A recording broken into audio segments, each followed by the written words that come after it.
On the 24th of July 1926, in front of 1,700 spectators, the first British Greyhound race took place at Bellevue Stadium in Manchester. More than 80 years later, around 3 million people go to the dogs every year. There are 28 stadia in Britain, and Bellevue remains a popular night out for people from across the region, as well as a focal point for the local community. So, how does it work? Pick a dog and hope that it wins. It's all about the form over the last, month, 6 months. So we work out how good the dog is, how fast it is in the race, and work out all the form accordingly. But that starts changing once people start betting. Well, everyone else has got their own opinion about any certain dog. So if you go a wrong price, people back the dog, and when they back the dog, we lower the price. And other dogs that's not been backed, we go higher. So if 10 people in front of me all bet on the same dog, yeah, I would get worse odds on that dog. Well, if you're 10th in the queue, you get less odds. Right. You get lower odds. I'm going to put some money on my first race. Right. What you're looking for is the fastest dog in the race. And in this one, you look at the time there, the last time, the last race, and pick the fastest dog. That's the fastest dog. And what are my odds on that one? What's the odds? 4 to 1. 4 to 1, right, I'm going to put £1 on that. You're going over the top, aren't you? £1 on Centaur All-Stars, £1 on Ping the Lids, chosen by Richard, our cameraman. £1 on Centaur All-Star, £1 on Ping the Lids. Why don't 752 and 753, 2 tickets.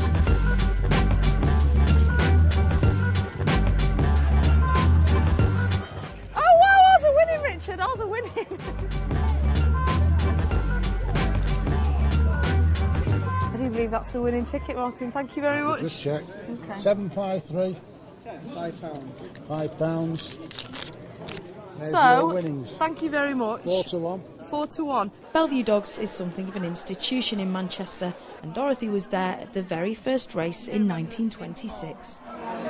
What is it that keeps you coming back time after time? Well, I like the company, I like being with young people, and I like the dogs, I love the dogs. Are there any that stand out over the years? Any favourite dogs? Oh, my favourite one was a dog called Dynamite Casey. He was lovely.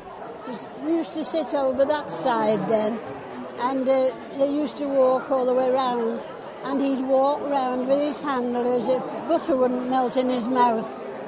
He'd get to that bend there, and he'd be off. The girls' feet wouldn't touch the ground. Is the betting aspect important to you, or is it more about coming here and meeting people? Oh, it's coming here and meeting people. I mean, when I come thinking that I've lost all my money. If I draw some, well, that's a bonus, but it doesn't bother me. Like most forms of gambling in the UK, the dogs are strictly regulated and advised by the charity GamCare. Stringent rules are in place to try and spot problem gamblers. All the staff have been trained to recognise anybody that might be seemingly under pressure or, as you say, in trouble, and they are told to indicate that to the senior members of staff. And we equally have been trained how to approach people. It's not an environment, quite honestly, that people would see as that would get them into trouble over betting.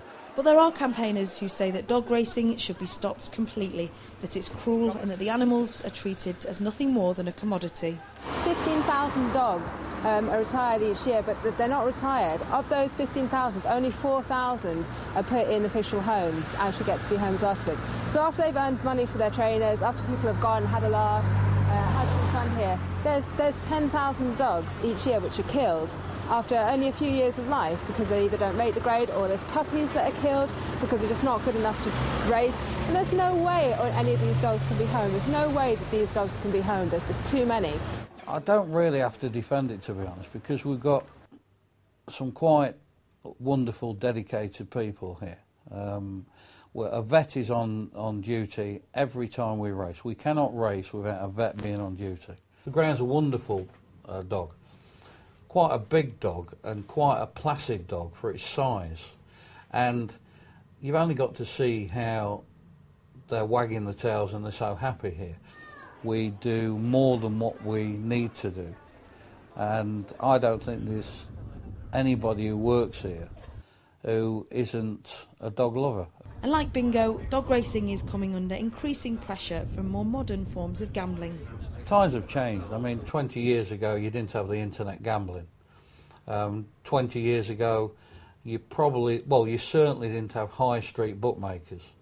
20 years ago you certainly didn't have the lottery. The serious gamblers, they're either gambling elsewhere on something else, or the social activity of people has changed, and gambling isn't as important as in the way it was some years ago. It's not as important now. Tomorrow we'll speak to TV presenter Jeremy Kyle about the devastating impacts that gambling has had on him. I got 12 grand into debt, and I got myself into a position where I owed more than I'd got, so that was embarrassing, and that was a wake-up call, and that wake-up call was good, because I've heard too many stories of people that don't get the wake-up call, and like you said, end up penniless and destitute.